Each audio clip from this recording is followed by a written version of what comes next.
1 Samuel, chapter 9. Kish was a wealthy man who belonged to the tribe of Benjamin.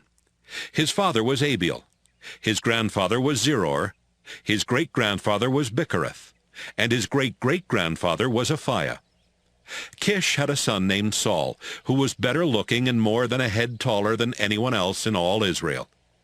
Kish owned some donkeys, but they had run off, so he told Saul, "Take one of the servants, and go, look for the donkeys." Saul and the servant went through the hill country of Ephraim and the territory of Shalisha, but they could not find the donkeys. Then they went through the territories of Shaalim and Benjamin, but still there was no sign of the donkeys. Finally, they came to the territory where the clan of Zuph lived. "Let's go back home," Saul told his servant. "If we don't go back soon, my father will stop worrying about the donkeys and start worrying about us." "Wait," The servant answered. "there's a man of God who lives in a town near here. He's amazing. Everything he says comes true. Let's talk to him. Maybe he can tell us where to look."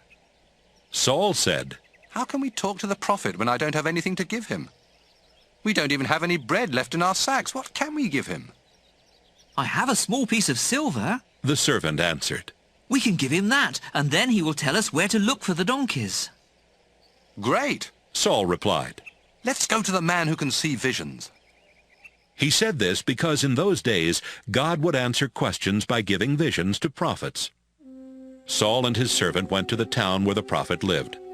As they were going up the hill to the town, they met some young women coming out to get water, and the two men said to them, "We're looking for the man who can see visions. Is he in town?" "Yes, he is. They replied. He's in town today because there's going to be a sacrifice and a sacred meal at the place of worship. In fact, he's just ahead of you. Hurry! And you should find him right inside the town gate. He's on his way out to the place of worship to eat with the invited guests. They can't start eating until he blesses the sacrifice. If you go now, you should find him."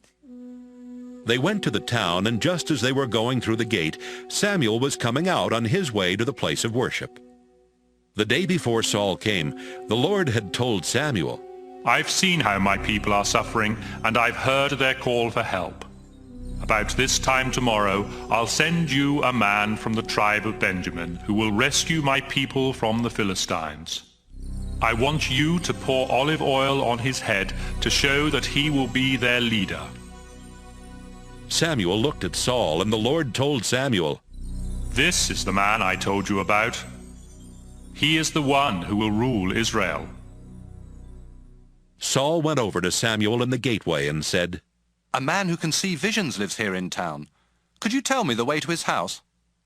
"I am the one who sees visions." Samuel answered. "Go on up to the place of worship. You will eat with me today, and in the morning I'll answer your questions. Don't worry about your donkeys that ran off 3 days ago. They've already been found. Everything of value in Israel now belongs to you and your family." "Why are you telling me this?" Saul asked. "I'm from Benjamin, the smallest tribe in Israel, and my clan is the least important in the tribe." Samuel took Saul and his servant into the dining room at the place of worship. About 30 people were there for the dinner, but Samuel gave Saul and his servant the places of honor. Then Samuel told the cook, "I gave you the best piece of meat and told you to set it aside. Bring it here now." The cook brought the meat over and set it down in front of Saul. "This is for you," Samuel told him. "Go ahead and eat it.